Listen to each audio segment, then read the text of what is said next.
যদি ওই পোকা সার পোকা তেলা পোকা থাকে ওদের কলিজায় যেন কম্পন সৃষ্টি হয় এমন আওয়াজ তুলতে রাজি আছেন যারা বীর মুসলমানের মতো দুটি হাত টান টান করে তুলে দেখান তো তারা লিল্লাহে তাকবীর লিল্লাহে তাকবীর আল কোরআনের আলো আল হাদিসের আলো দুনিয়ার মুসলিম আমার নেতা তোমার নেতা আমার নেতা তোমার নেতা লিল্লাহে তাকবীর আল কোরআনের আলো আল হাদিসের আলো দুর্নীতির আলো হাতটা বানা দেন তো মাশাআল্লাহ মারা আস্তে আস্তে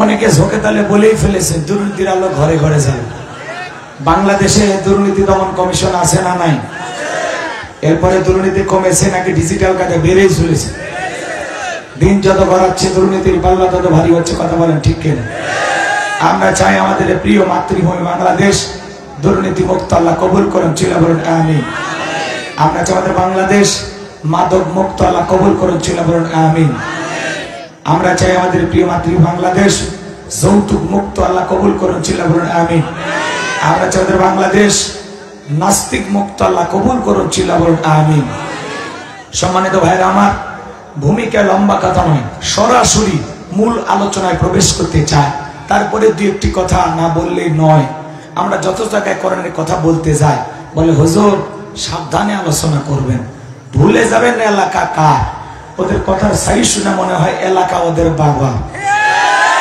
আছে না নাই আওয়াজ দিলে পুরুষের মতো দিবেন আমি করবো ওয়াজ আপনারা দেবেন আওয়াজ জবাব দিবেন ঠিক ঠিক আলোচনা হবে কমপ্লিট শ্রোতাদের স্পিরিটে বারে বক্তার হিট আলোচনা হবে জায়গা মতো ফিট কিছু আজ প্যান্ডেলে কিছু আজ অ্যাঙ্গেলে জ্ঞানী লোকের জন্য ইশারায় যথেষ্ট কথা বলেন ঠিক কি না হ্যাঁ চোখ কান খোলা রাখবেন কিছু জায়গায় আলোচনা করতে গেলে বলে হুজুর বোঝেনি তো পরিবেশটা কেমন এই জন্য ওয়াজ যা করবেন করবেন খবরদার রাজনীতির কোনো আলোচনা করবেন না আছে না নাই আচ্ছা আপনারা বলেন তোমার বাড়ি কোন জেলা গাইবান্ধা গরিব এলাকায় বাড়ি দেখে আমার জেলার নামটা নিতে আপনাদের কষ্ট হচ্ছে একটু জোরে বলেন আমার বাড়ি কোথায় গাইবান্ধা আমি আসছি কোন জেলা না তোর বিশ্বাস করেন আমি গাইবান্ধা থেকে আপনাদের এলাকায় এসেছি শুধুমাত্র কোরআনের কথা বলার আশা এছাড়া আমার অন্য কোনো উদ্দেশ্য নেই কথা বলা ঠিক কিনা আর গাইবান্ধা থেকে এসে আপনাদের এলাকায় রাজনীতি করে আমার কোনো লাভ আছে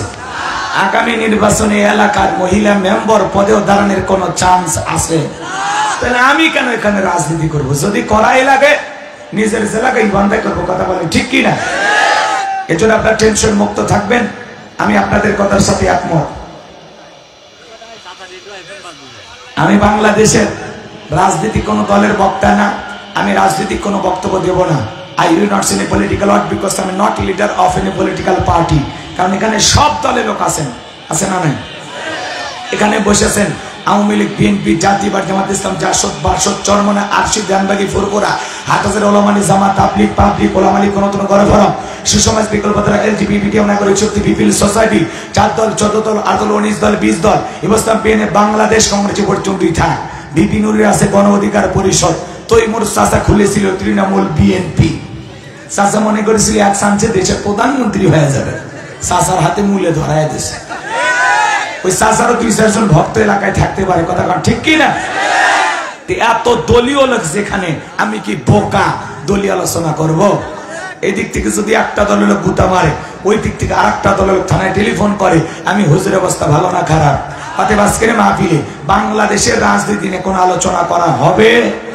বলেন বাংলাদেশের রাজনীতি নিয়ে কোনো আলোচনা করা হবে না তবে হ্যাঁ আমি যদি কোনো রাজনৈতিক বক্তব্য দেই এই পৃথিবীর শ্রেষ্ঠ রাজনীতিবিদ শ্রেষ্ঠ রাষ্ট্রনায়ক শ্রেষ্ঠ রাষ্ট্রপতি শ্রেষ্ঠ সেনাপতি শ্রেষ্ঠ বৈজ্ঞানিক শ্রেষ্ঠ দার্শনিক শ্রেষ্ঠ বাবা শ্রেষ্ঠ নানা শ্রেষ্ঠ আদর্শ শ্রেষ্ঠ মহামানব রহমাতুল আলামিনের মদিনার আদর্শের রাজনীতির কথা বলবো আমি যদি কোনো রাজনৈতিক বক্তব্য দেই খলিফাতুল মুসলিমিন আমিরুল মুমিনিন হযরত ওমর ফারুকের আদর্শের রাজনীতির কথা বলবো যে ওমর ফারুক আল্লাহর জমিনে আল্লাহর আইনকে প্রতিষ্ঠিত করতে গিয়ে নিজের কলিজার টুকরা ছেলেকে পর্যন্ত ছাড়ে দেয় না কথা বলেন ঠিক কি না সেই মদিনাওয়ালার আদর্শের রাজনীতির কথা শোনার পর আপনার যেন আবার চুলকানি আরম্ভ না হয়, কারণ কোরআন হাদিসের হক কথা সবার পেটে হজম হয়। আপনারাই বলেন তো, সুদ করে সামনে যদি সুদের বিষয়ে আলোচনা করা হয়, ও কি আপনাদের লালপুর থেকে মিষ্টি নিয়ে এসে বলবে হুজুর হা করেন একটু মিষ্টি খান, নাকি বলবে এই হুজুর এসে সুদের ওয়াজ কইয়া আমার সুদের ব্যবসায় লাল বাতি জ্বালাছে? কথা বলে ঠিক কিনা? যারা ঘুষ খায়, দুর্নীতি করে, হারাম খায় বুড়ি বানাইছে 26 মাসের গর্ভবতী, ওদের সামনে ঘুষের আলোচনা করলে খুশি না বেজা? যারা বেনামাজি নামাজ নাসার খাইয়া পইরা আল্লাহ সিজদা দেয় না, ওদের সামনে নামাজের ওয়াজ করলে খুশি না বেজা? যে সমস্ত মা বোনেরা বোরকা পরে না, পর্দা করে না, বুকে ওড়না পর্যন্ত নেয় না, সিনচের ব্যান গেঞ্জি পরে রাস্তা দিয়ে হাইটা যায়, পিছন দিক দিয়ে তাকালে মনে দুটো সুপারি গাছ দাঁড়িয়ে আছে, এরকম বেহায়া বেপরদা নারীর সামনে পর্দার আলোচনা করলে খুশি না বেজা? এক কথায় ওয়াজ যদি কারো বিপক্ষে চলে যায়, কিয়ামত পর্যন্ত সে বক্তার উপরে খুশি হবে না। কথা বলেন ঠিক কিনা? এজন্য পরিষ্কার ভাবে একটি কথা বলে দিতে চাই, আজকের আলোচনার সভাপতি স্যারের মতো হবে না, প্রধান অতিথির মতো হবে না, মাহফিল কমিটির মতো হবে না, বক্তার মতো হবে না, শ্রোতাদের মতো হবে না। আল্লাহর কোরআন যা বলবে গোলাম রাব্বানি তাই বলবে। এতে কে খুশি কে বেজার ওইটা দেখার টাইম নাই। কথা বলেন ঠিক কিনা? যুগে যুগে নবী রাসূলের দাওয়াতি কাজ করেছেন, তাদের দাওয়াতি কাজেও কাফের বেঈমানরা বাধার প্রাচীর তৈরি করে দিয়েছিলেন। এরপরে আল্লাহর পয়গম্বরেরা শত বাধার প্রাচীরকে ভেঙে আল্লাহর জমিনে আল্লাহর পথে মানুষকে দাওয়াত দিয়েছেন। কথা বলে ঠিক কিনা? আপনারা আমার প্রিয় নবী কালেমার দাওয়াতি দিকে কোরআনের প্রচার করতে গিয়ে মার খেয়েছেন, রক্ত চড়িয়েছেন, দান্দার মোবারক শহীদ হয়ে গেছেন, লোহার টুপি মাথায় ভিতরে ঢুকে গেছেন, সাহাবায়ে কিরাম দ্বীনকে প্রতিষ্ঠিত করতে গিয়ে মার খেয়েছেন, রক্ত চড়িয়েছেন, জীবন দিয়েছেন। ও বাংলার মুসলমান, 1971 সালে এদেশের মাটির জন্য, এদেশের স্বাধীনতার জন্য আপনার আমার পূর্বপুরুষেরা যদি রক্ত দিতে পারেন, জীবন দিতে পারেন, প্রয়োজন যদি হয় আল্লাহর জমিনে আল্লাহর দ্বীনকে প্রতিষ্ঠিত করতে গিয়ে, কোরআনের সমাজ কায়েম করতে গিয়ে নবীদের মতো সাহাবায়ে কিরামদের মতো বুকের তাজা রক্ত দিতে হয়, তারা কারা দিতে রাজি? দুই হাত তুলে আল্লাহকে দেখা।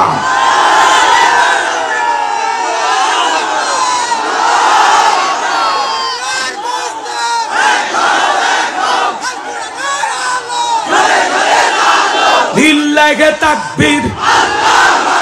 আর সোজা করে টান টান করে তোলে, টান টান করে তোলে। এই যে মাঝে মাঝে হাত বেঁকা করে তুলেছেন, দুই হাত সোজা করার শক্তি নাই। আপনি পুরুষ মানুষ, 2 ডিম ভিটামিন ক্যালসিয়াম মাঝে মাঝে কিনে খাবেন, একেবারে দুর্বল হলে চলতে পারবেন না। হাত সোজা করেন, সোজা করেন। আমার আল্লাহ রাব্বুল আলামিন বলেন, ইন্নাল্লাহা আশতারা মিনাল মুমিনিনা আনফুসাহুম ওয়া আমওয়ালাহুম বিআন্না লাহুমুল জান্নাহ। সূরা তাওবার 111 নম্বর আয়াতে আল্লাহ পাক জানায় দিলেন, নিশ্চয়ই মুমিন বান্দাদের জান মাল আমি আল্লাহ ক্রয় করে নিয়েছি, বিনিময়ে দেব জান্নাত। বলুন সুবহানাল্লাহ। তাহলে বলেন তো বাজান, আপনার আমার জীবনের মালিক কে? এ লালপুরের যুবকেরা ভালো করে বলো তো, এই জীবনের মালিক কে? প্রেম করবা আর প্রেমিকাকে পার্কে নিয়ে যা ডায়লগ দিবা, এ জীবন তোমার, তুমি শুধু আমার। ওরে হাইব্রিড যুবক, এই জীবনের মালিক কে? আপনার আমার সম্পদের মালিক কে? আল্লাহর দেয়া জীবন, আল্লাহর দেয়া সম্পদ আল্লাহর পথে খরচ করতে রাজি আছেন তো মুসলমান? রাজি আছেন তো ইনশাআল্লাহ? রাজি আছেন তো ইনশাআল্লাহ? বাম হাত নামান, শুধু ডান হাত তুলে রাখেন। আল্লাহ রাব্বুল আলামিন বলেন, ইল্লা সাহাবাল ইয়ামিন ফি জান্নাতি ইয়াতাসাআলুন। ডানপন্থী যারা জান্নাতের বাগানে থাকবে তারা, ডানপন্থী যারা আল্লাহর প্রিয় তারা বলেন আল্লাহু আকবার। কোনো কথা হবে না। কিছুক্ষণ আগেই বলেন হুজুর জীবন দিতে রাজি, রক্ত দিতে রাজি। আপাতত জীবন রক্তের দুটের কোনোটাই দেয়া লাগবে না। ডান হাতটা পকেটের ভিতর ঢুকে দিয়া যে যা পারেন, যতটুকু পারেন এই কবরস্থানের জন্য প্রাণ ভরে দান করবেন। সোজা ডান হাত পকেটে দেন। আমি মুসাফির আপনাদের কাছে অনুরোধ করেছি, কেউ ফিরাবেন না। সবাই পকেটে হাত দেন, আমিও দিচ্ছি দেন। সবাই নিজের পকেটে হাত দেন, অন্য কারো পকেটে হাত দিয়ে পকেট মেরে বলে মারি খায়েন না। সবাই পকেটে হাত দেন। স্বেচ্ছাসেবক যারা আছো, রুমাল নিয়ে, ব্যাগ নিয়ে, চাদর নিয়ে, যার কাছে যা আছে তাই নিয়ে মাঠে নামো, খেলা হবে, খেলা হবে। এবার পিছনে মাইক লাগাইছেন, কই আওয়াজটা শুনে পিছনে পিছনে, আর না হলে যা আছে তাই। সবাই পকেটে হাত দেন, সবাই পকেটে হাত দেন। আমিও দিলাম, আপনারাও দেন। মাশাআল্লাহ বাবাজি, লিল্লাহি তাকবীর। আমার বাবাজি নগদ 500 টাকা, জোরে বলেন মারহাবা। যে যা পারেন আল্লাহর ওয়াস্তে পকেটে হাত দিয়ে টাকা বের করে দেন। খবরদার কে যেন আবার বিড়ি ম্যাচ দিন না। 2014 সালে ওয়াজ করতে গেছিলাম রংপুর তারাগঞ্জ, ওই জায়গায় কালেকশন চলতেছিল। একজন ব্যাগের ভিতর দিয়েছিল 2 প্যাকেট বিড়ি, দিয়ে লেগে দিয়েছে 1 প্যাকেট মাহফিল কমিটির আর 1 প্যাকেট বক্তা। কত বড় দুষ্ট, চিন্তা করেন। এরকম দুষ্টমি হাত বাড়া দেন, জিন্দেগির গুনাহগুলো মাফ করে দেন, জোরে বলেন আমিন। মহিলা প্যান্ডে লোক পাঠা দেন, মহিলা ব্যান্ডের লোক পাঠায় দেন। ভাই আওয়াজ বাড়ান বাড়ান, আপনি কি কমাচ্ছেন নাকি গো? বুঝছি না, এত কাছে যাইতাও তো চিল্লাচ্ছি তো। বক্স গুলো এত কাছে না দিয়ে যদি এই সাইডে দিতেন ভালো হইতো। আপনি ওনাদের দিয়েছেন, বক্তাকে আগে আওয়াজ দেবেন। মিমর সাগর খান খুলব। বিসমিল্লাহ আল্লাহ বরকত। কে এ সিটি কে নাইটি ব্যাংকের চেক নাকি? কি হয়েছে? আমি মনে করেছিলাম এটা ব্যাংকের চেক হবে। আচ্ছা ঠিক আছে, আল্লাহ পাক তার এই বান্দিকে হায়াতে তৈয়বা সিয়াতে কলিয়া দান করেন। সকলে বলুন আমিন। কিনা আল্লাহর এক বান্দা জরিফউদ্দিন মন্ডল, কথার মধ্যে নেই গন্ডগোল, 500 টাকা মারহাবা কর। আল্লাহ কবুল করেন, হায়াত বাড়ায় দেন, জিন্দেগির গুনাহগুলো মাফ করে দেন। আসল বাড়ি সবাই একটু প্রাণ ভরে দেন। ছেলে পেলে ব্যাগ নিয়ে রুমান নিয়ে যারা গেছে দাঁড়ানো ভাইদের কাছেও যান, সবাই একটু প্রাণ ভরে দেন। জিকির করে লা ইলাহা ইল্লাল্লাহ, জোরে লা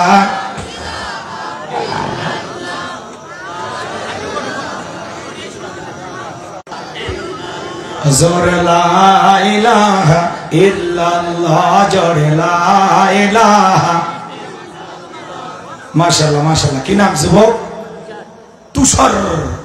মাশাআল্লাহ তুষার, আল্লাহর বান্দা, নগদ 500 টাকা মারহাবা কোন। আল্লাহ হায়াত বাড়ায় দেন, জিন্দেগির গুনাহগুলো মাফ করে দেন। জোরে বলেন আমিন। দান করো, সুস্থতার নিয়ামত দিয়ে ধন্য করো। জোরে বলেন আমিন। আরেকটু আস্তে কোন আমিন। আর কেউ আছেন দিবেন, তাড়াতাড়ি করে দেন, প্রাণ ভরে দান করেন। আল্লাহ সবাইকে দান করার তৌফিক দান করুন। জোরে বলুন আমিন। আসেন আসেন দরদিরে আমার, দিয়া ধন বজে মন, কেড়ে নিতে কতক্ষণ। নদীর একলো ভাঙে ওকলো ঘরে, এই তো নদীর খেলা। সকালবেলা টাকাওয়ালা তুই, ফকির সন্ধ্যাবেলা। দান করিলে মাল কমে না, নেকির পাল্লা হয় ভারী। গাড়ি ভাড়া নেবেন?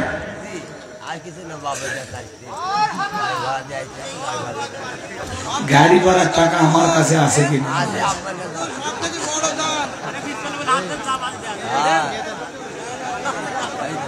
যা পারেন দেবেন না, খুব মুশকিল। ওই 30 টাকা দিয়ে দিয়েছে, নেন, ঠিক আছে।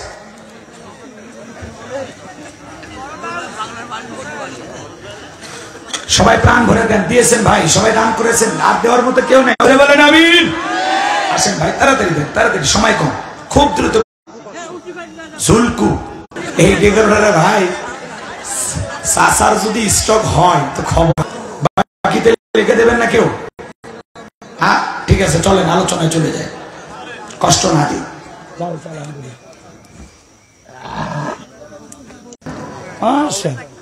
মাশাআল্লাহ, আল্লাহ দিয়েছে 50, তার আত্মীয় স্বজনকে দিও না জাহান্নামের আঁচ। দানটা কবুল করেন, বড়দিনে শামিল করেন, জোরে কোন আমিন। সভাপতি প্রধান অতিথি আপনার যারা দিয়ে দিচ্ছেন নাকি? আপনি দিচ্ছেন, আপনি সেক্রেটারি বলে ভেজাল আছে, আমার হাতে দিবি, ঠিকই তো। আপনারাই তো বললেন প্রধান বক্তার হাতে দেওয়ার নাকি অনেকজন বসে আছে, কই দেন? আমি তো ফাঁকা বসে আছি। আসেন, নিয়ে আসেন, দিলটা নরম করেন। সব টাকা পরে থাকবে, কবরে যেতে হবে, আসেন দিয়ে দেন। কার কাছে যা আছে নিয়ে আসেন। নাই দেওয়ার মতো নাই না, চলেন, ঠিক আছে, আর কষ্ট দেব না। আমি কথা বলবো কি হয়েছে?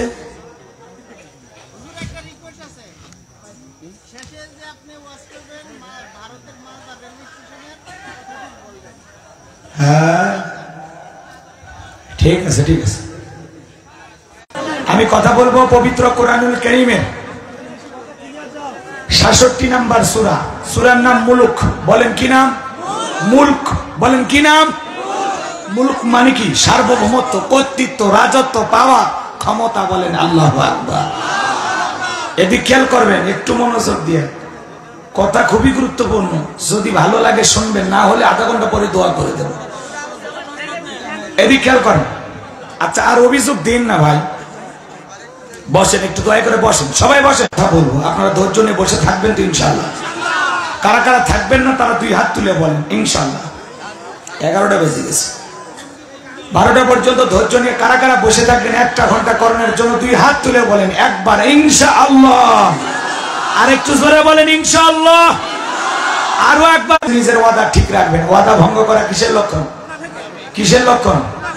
এই দিকে দেন ভাই, আপনার কাছে তো এই যে ব্যাগ আছে না, ওখানে দেবেন। আর মঞ্চে আমার টাকার দরকার নেই না, আমার হাতে এত পিরিতি করা লাগবে না। চাইতে চাইতে জীবন শেষ করলে তখন দেয় না, এখন সে যা দেয় আপনারা নেন।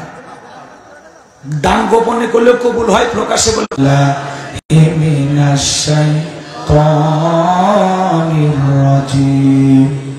বিসমিল্লাহির রহমানির রহিম। বিতাড়িত মুরতাদ শয়তানের কাছ থেকে আল্লাহ পাকের কাছে আশ্রয় প্রার্থনা চাচ্ছি। পরম করুণাসীন দয়ালু আল্লাহ তাআলার নামে শুরু করছি। সূরার নাম মুলক। দুনিয়ার জিন্দেগিতে অনেক কিছু মুখস্থ, আমাদের অনেক কিছু আমাদের মনে থাকে, কিন্তু আল্লাহর কোরআনটা পড়ার ব্যাপারে আমাদের আগ্রহ কম। যেই কিতাবটা সবচেয়ে বেশি পড়া দরকার, যেই কিতাবটা ধ্যানে জ্ঞানে তেলাওয়াত করা দরকার, সেই কিতাব থেকে আমরা অনেকটা দূরে। আমার ভাইয়েরা গভীর মনোযোগ দিয়ে শুনবেন। পাশেই কবরস্থান, হাজার হাজার মানুষ এই কবরস্থানে শায়িত আছে। বাজান গো আমার, আপনাকে আমাকেও কবরে যেতে হবে। দুনিয়ার জীবনটা ক্ষণিকের, 2-3 মিনিট একটা গল্প আপনাদেরকে শোনাবো, এরপরে মূল আলোচনায় চলে যাব। আপনারা কি আমার কথা রাগ করবেন? আমি কি একটু শোনাবো? আমার ভাইয়ের আজ থেকে 100 বছর আগের ঘটনা। তখন তো এত আলেম ওলামা ছিল না, এত মুসলমান সংখ্যা ছিল না।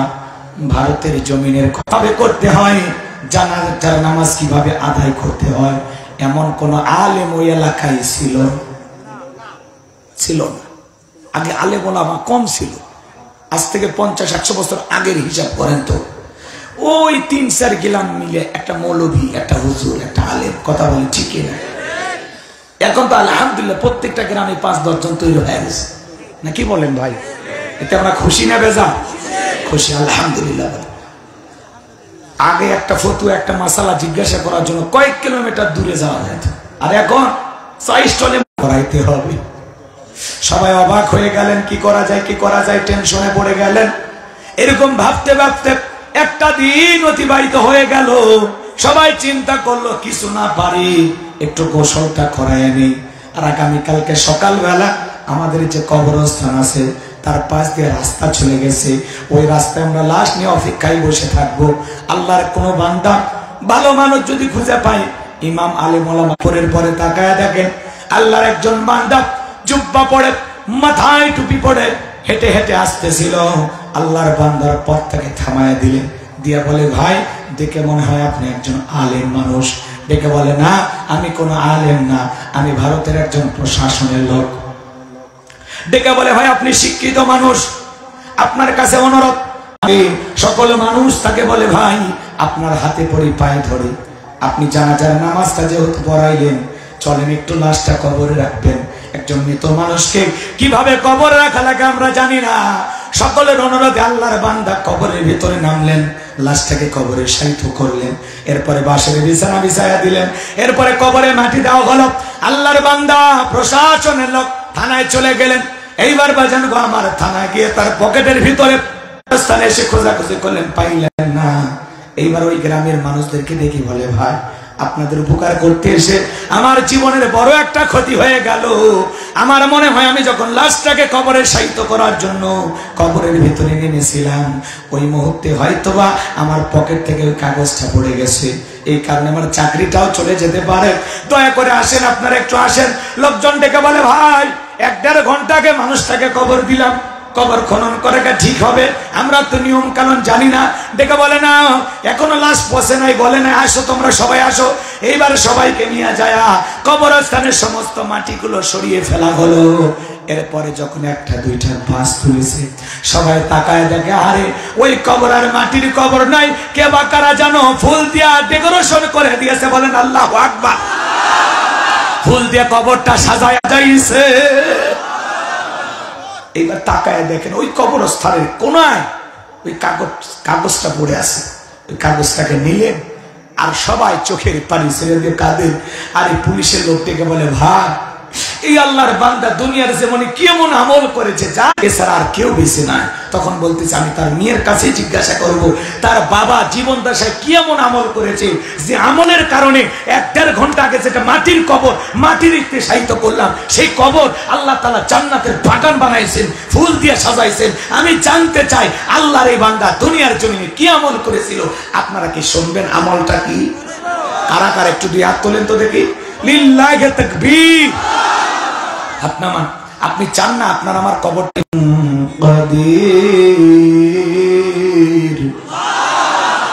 আমার আল্লাহ রাব্বুল আলামিন ডেকে বলেন মহামান্বিত সেই সত্তা যার হাতে সর্বময় কর্তৃত্ব, রাজত্ব, পাওয়ার ক্ষমতা, তিনি হলেন সর্ববিষয়ে শক্তিবান। তাহলে সকল ক্ষমতার একমাত্র মালিক কে?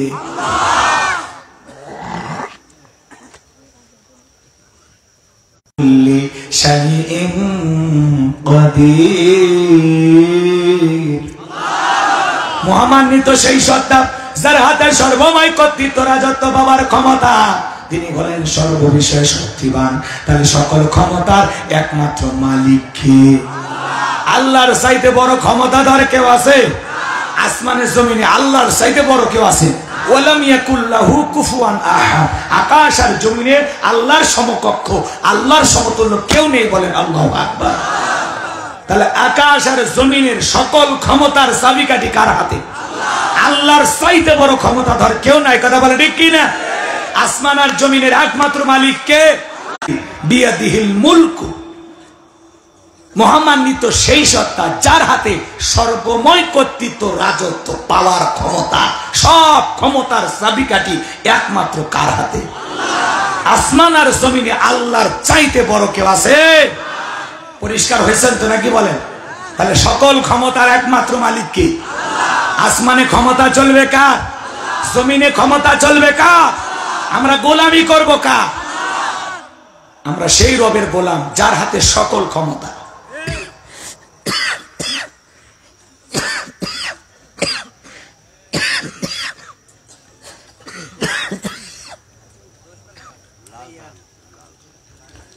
কষ্ট হচ্ছে আপনাদের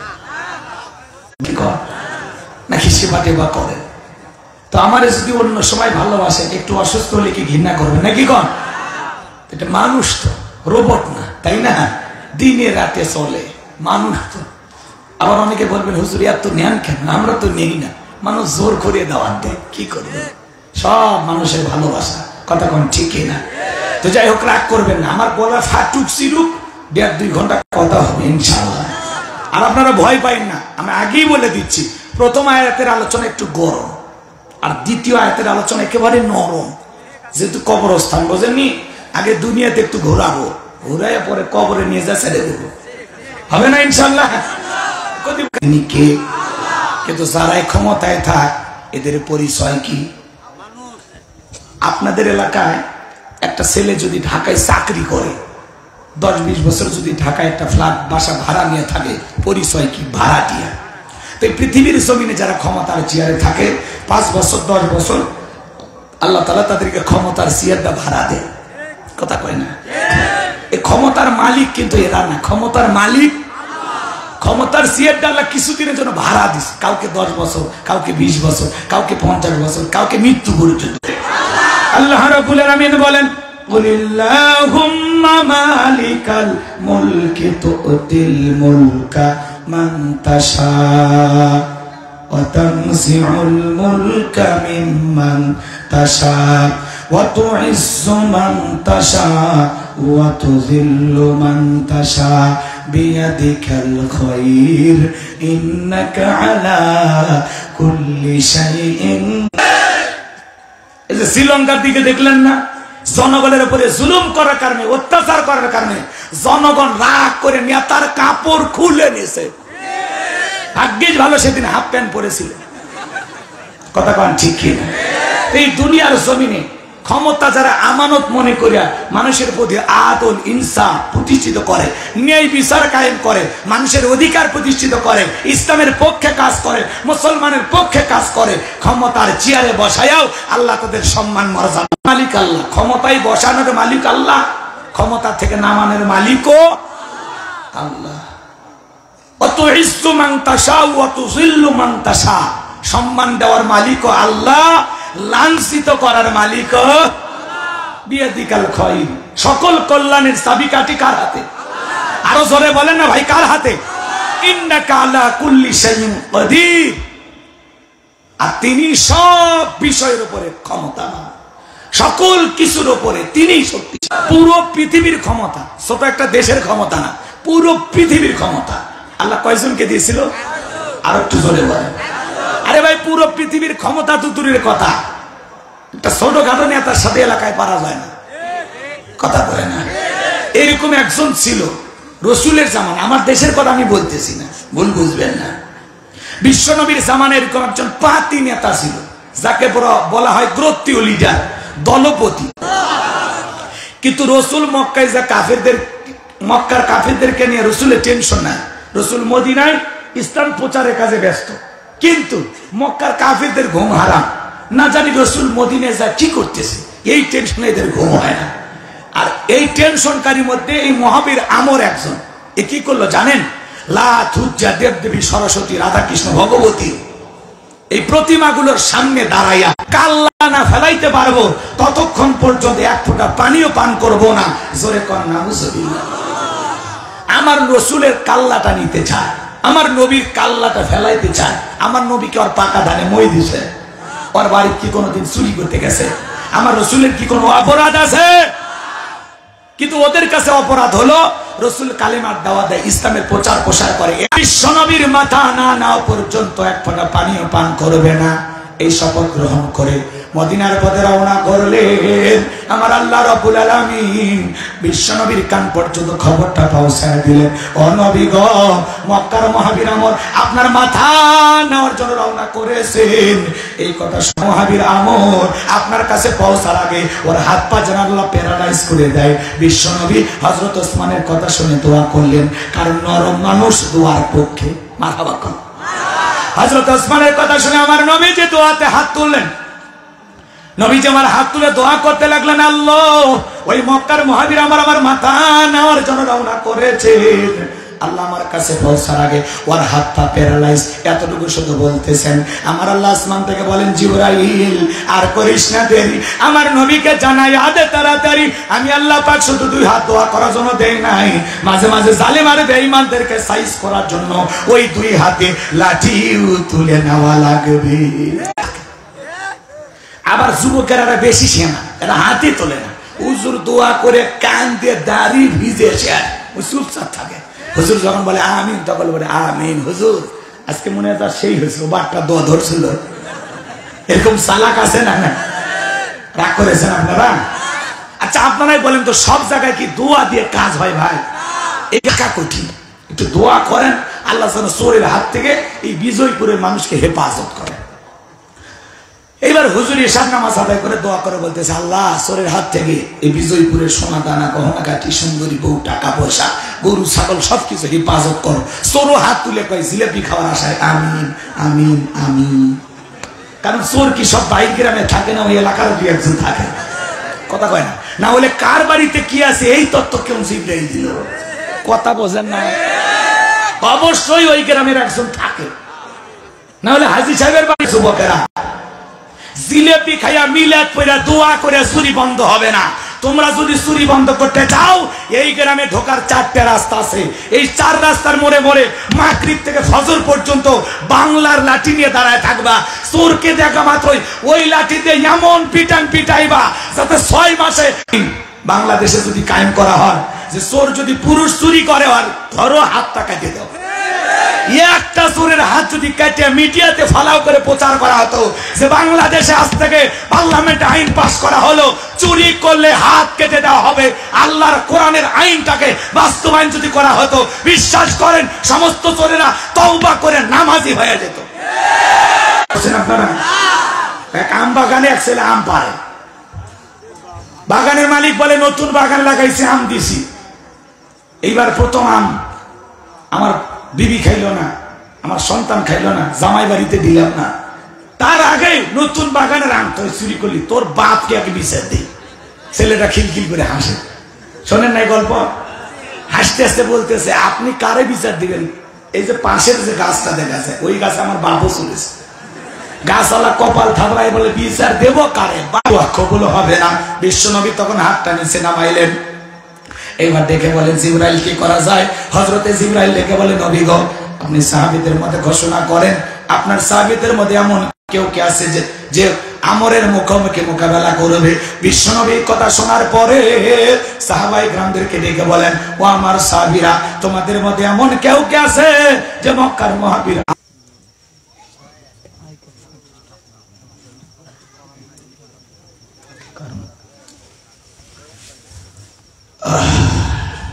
কষ্ট পাচ্ছেন আপনারা? আমার ভাইরা গভীর মনোযোগ দিয়ে শুনবেন, আমি যে কথা বলতে চাচ্ছিলাম। এইবার নবী ডেকে বলে, এ আলী, না বুঝে কেন দাঁড়াইছো? তুমি কি জানো ওই মক্কার মহাবীর আমর এক বেলা খাবার খাই 21 কেজি 3.5 মণ ওজনের তরবারি নিয়ে যুদ্ধ করে। এত বড় বীরের সামনে তুমি কেমনে যাইবা?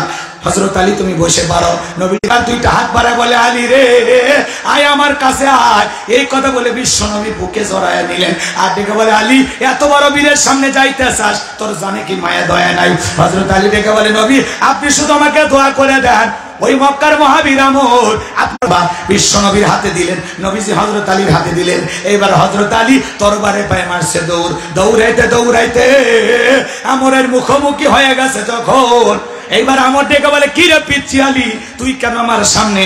হযরত আলী বলে, পিচ্ছি না কি পরে বুঝাইতেছি, কোন আল্লাহু আকবার। কথা আছে ছোট মরিচের ঝাল বেশি, কথা কোন ঠিক কিনা? হযরত আলী এবার তরবারিটা দিয়ে দাগ টানতেছেন আর একটা দোয়া পড়তেছেন। এই দোয়া পড়ে বাড়ির চতুর্দিকে যদি ফু দিতে পারেন, পানি ছিটাইতে পারেন, বড় বড় দুর্ঘটনার হাত থেকে আল্লাহ আপনার পরিবার। তরবারিতে দাগ টান, ডাক্তাররা বোঝেন তো, ডাক্তার বোঝেন না? দাগ টানতেছেন, দাগ টানতেছেন। এরকম দাগটা টানার পর সীমানাটা দেওয়ার পরে তরবারিটা উঁচু করে ডেকে বলে, এ কাফেরের বেটা, তোর যদি সাহস থাকে দাগটা পার হইয়া নবীর কাল্লা নিতে যায়, এ আয় আয়, খেলা হবে, আয় আয়। আল্লাহু আকবার বলেন। হযরত আলীর হুঙ্কারে বোঝেননি, খালি তরবারিটা উঁচু করে বলতেছে, এই কাফেরের বেটা, তোর যদি সাহস থাকে খালি দাগটা পার হয়ে দেখা, এ বাপের বেটা কেমন, আয় আয়, খেলা হবে, আয় আয়। আল্লাহু আকবার বলে। বাড়িতে ঢুকছে চোর, বাড়িওয়ালা ল্যাংরা, দুটো পাই না, কিছু না হোক জবান আছে তো, টের পাইছে চোর ঢুকছে, কিছু না পারুক যদি আওয়াজ দেয়, কে রে, চোর থাকবি না, ভাগে দৌড় মারবি। একটা আওয়াজে অনেক কিছু। হযরত আলী খালি বলছে, এই কাফেরের বেটা, তোর সাহস থাকলে দাগটা পার হয়ে দেখা, এ আয় আয়। হযরত আলী আর আমর বাজা বাজা ভাব, পুরো ঘটনাটা শুনবেন। কারা কারা একটু হাত তোলেন? লিল্লাহি তাকবীর, লিল্লাহি তাকবীর। আমার ভাইয়েরা হাত নামান, গভীর মনোযোগ দিয়ে শুনবেন। তাহলে পুরো পৃথিবীতে আল্লাহ তাআলা কয়জন মানুষকে ক্ষমতা দিয়েছিল? পুরো পৃথিবীর ক্ষমতা আল্লাহ তাআলা 4 জন মানুষকে দিয়েছিল। এর মধ্যে 2 জন ঈমানদার, একজন হলো নবী সুলাইমান। বলেন আল্লাহু আকবার। নবী সুলাইমানের ইতিহাস যদি বলতে চাই 2-3 ঘন্টা আলোচনা করে শেষ করা যাবে না, কিন্তু আমার টার্গেট নবী সুলাইমান না। আজকে টার্গেট আছে জায়গা মতো বলবো, কি মন খারাপ করেন না। নবী সুলাইমানের ঘটনা আমি আপনাদের কাছে শোনানোর সময় পাবো না। আমার ভাইরা, আল্লাহর পয়গম্বর সুলাইমান আলাইহিস সালামকে আল্লাহ পাক পুরো পৃথিবীর রাজত্ব পাওয়ার ক্ষমতা দিয়েছিলেন। আল্লাহ নবী সুলাইমান আলাইহিস সালামকে আল্লাহ পাক একটা তক্তের সিংহাসন দিয়েছিলেন। এই সিংহাসনে উড়ে উড়ে পয়গম্বর যেই পথ দিয়ে যাইতেন, সিংহাসনটা যেই পথ দিয়ে চলতো, তার নিচে স্বর্ণের খনি পাওয়া যাইতো, তেলের খনি পাওয়া যাইতো। ফসলের জমির উপর দিয়ে গেলে ফসল বৃদ্ধি পাইতো। নবী সুলাইমানের সিংহাসনটা যেই দিক দিয়েই যায় সেই দিক দিয়েই বরকত, তেলের খনি পাওয়া যায়, স্বর্ণের খনি পাওয়া যায়। কথা কন না? ফসলের জমির উপর দিয়ে গেলে ফসল বৃদ্ধি পায়। তাহলে বাদশার সিংহাসন যেই দিক দিয়ে যায় সেই দিক দিয়েই বরকত। এখন যদি নেতারা কোনো দিক দিয়ে যায়, বরকত না গজব? বোঝেন না? নেতা লাগবে নবী সুলাইমানের মতো। কথা কন ঠিক কি না? রাগ করতেছেন? আমার ভাইরা, যেই দিকে যায় সেই দিকে বরকত। সুবহানাল্লাহ। আমার ভাইরা, লম্বা হবে, লম্বা করব না। নবী সুলাইমান আলাইহিস সালাম কে আল্লাহ রাব্বুল আলামিন পুরো পৃথিবীর রাজত্ব পাওয়ার ক্ষমতা দিয়েছিলেন। 2 নম্বর হলো বাদশা জুলকারনাইন কে আল্লাহ রাব্বুল আলামিন পুরো পৃথিবীর রাজত্ব পাওয়ার ক্ষমতা দিয়েছিলেন। বলেন তো কি নাম? আরো জোরে বলেন। বাদশা জুলকারনাইন কে আল্লাহ পাক পুরো পৃথিবীর রাজত্ব পাওয়ার ক্ষমতা দিয়েছিলেন। এই দুনিয়ার জমিনে 1 নয় 2 নয়, আল্লাহ তাআলা তাকে 1600 বছর হায়াত দিয়েছিলেন। বলেন আল্লাহু আকবার। এই পৃথিবী ভ্রমণের জন্য আল্লাহ তাআলা তাকে একটি ঘোড়া দিয়েছিলেন। ওই ঘোড়ায় চড়ে যখন চাবুক মারতো, এক এক কদমে হাজার হাজার মাইল পথ পাড়ি দিত। বলেন আল্লাহু আকবার। আমার ভাইয়েরা, 1600 বছর ক্ষমতায় থাকার পরেও কোনদিন মানুষের প্রতি আদল ইনসাফ প্রতিষ্ঠিত করেছিল, কোনদিন মানুষের প্রতি জুলুম করে নাই। সূর্য উদয় হইতে সূর্য অস্তগামী পর্যন্ত, পূর্ব থেকে পশ্চিম পর্যন্ত পুরো পৃথিবীর ক্ষমতা আল্লাহ তাআলা তাকে দিয়েছিলেন। তার নাম হলো বাদশা জুলকারনাইন। কথা বলেন ঠিক কি না? আমার ভাইয়েরা, গভীর মনোযোগ দিয়ে কথাগুলো শুনবে। তাহলে দুইজন ইমানদার, একজন নবী সুলাইমান আর একজন বাদশা জুলকারনাইন, আর দুইজন কাফেরকে আল্লাহ পাক পুরো পৃথিবীর রাজত্ব পাওয়ার ক্ষমতা দিয়েছিলেন। এর মধ্যে একজন কাফেরের নাম হলো জালেম বাদশা বখতেনাসর। কি নাম? বখতেনাসর। আল্লাহ রাব্বুল আলামিন ওই জালেম বাদশা বখতেনাসরের জামানায় একজন পয়গম্বর পাঠিয়েছিলেন। সেই নবীর নাম ছিল দানিয়েল আলাইহিস সালাম। বলেন আল্লাহু আকবার। আল্লাহ নবী দানিয়েল আলাইহিস সালাম বনি ইসরাইলের নবী। আমার আল্লাহ পাক জানিয়ে দিলেন, ইয়া বানি ইসরাঈল যকুরু নি'মাতি আল্লাতী আন'আমতু আলাইকুম ওয়া আন্নী ফাদ্দালতুকুম আলাল আলামিন। নবী দানিয়েল আলাইহিস সালাম ডেকে বলে, ও আমার বনি ইসরাইল উম্মতেরা, তোমাদের বাপ দাদা কৃতদাস ছিল, গোলাম ছিল, মানুষের বাড়িতে কাজ করত। সেই দাসত্বের গোলামীর জিন্দেগি থেকে আল্লাহ তাআলা তোমাদেরকে স্বাধীনতা দিয়েছেন, মুক্ত করেছেন। বিদায় দাম্ভিকতা করো না, অহংকার করো না, এক আল্লাহর ইবাদত করো। কোন মতেই কওমের মানুষেরা পয়গম্বরের দাওয়াত গ্রহণ করলেন না। তারা দেখে বলে, নবী দানিয়েল, পুরান দিনের গল্প শোনা লাভ নাই, বাপ দাদা কি করেছিল এটা আমরা জানতে চাই না। আমরা ভালো আছি, টাকা পয়সা, বউ, সুন্দরী নারী, কোনো কিছুর অভাব নাই। আল্লাহর পয়গম্বর দিনে দাওয়াত দেয়, রাতে দাওয়াত দেয়, লম্বা ইতিহাস সংক্ষিপ্ত করে বলে দিয়ে যায়। আমার ভাইয়েরা, নবী দানিয়েল আলাইহিস সালামের দাওয়াত তারা কোনো মতেই গ্রহণ করলো না, কর্ণপাত করলো না। আল্লাহ নবী দাওয়াত দিতে দিতে ক্লান্ত হয়ে পড়লেন, আর ডেকে বলে, শোনো, আমি তোমাদেরকে শেষবারের মতো বলি, এক আল্লাহর ইবাদত করো, দাম্ভিকতা করো না, অহংকার করো না। কোন কওমের মানুষ যদি অহংকার করে, দাম্ভিকতা করে, কোদাদ্রি হয়ে যায়, ওই জামানার মানুষের উপরে আল্লাহ পাক 2 ধরনের আযাব আর গজব পাঠায়। এক নাম্বার হলো আসমান জমিনের গজব পাঠায়া আল্লাহ তাআলা তাদেরকে ধ্বংস করে দেয়, আর না হলে 2 নাম্বার তাদের ভাগ্যে জালেম শাসক পাঠায়া দেয়। এখনো সময় আছে, তোমরা ফিরে আসো, পরিবর্তন হয়ে যাও।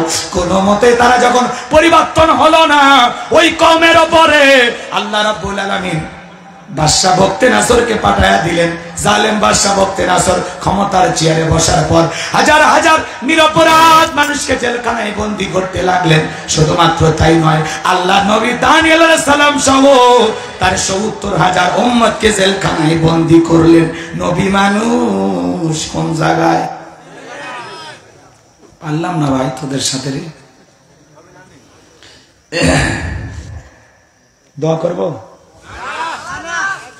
কথা বলতে অনেক কষ্ট হচ্ছে এখন আমার। যদি গলা টানে, আমার তো কিছু করার থাকে না।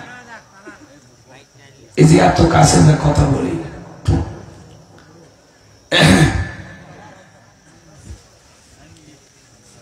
মানে অনেক সময় একটু সেটিং কম বেশি হয়ে গেলে অবস্থা খারাপ। বারবার পানি খাচ্ছি, দেখছেন না, গলা শুকে যাচ্ছে।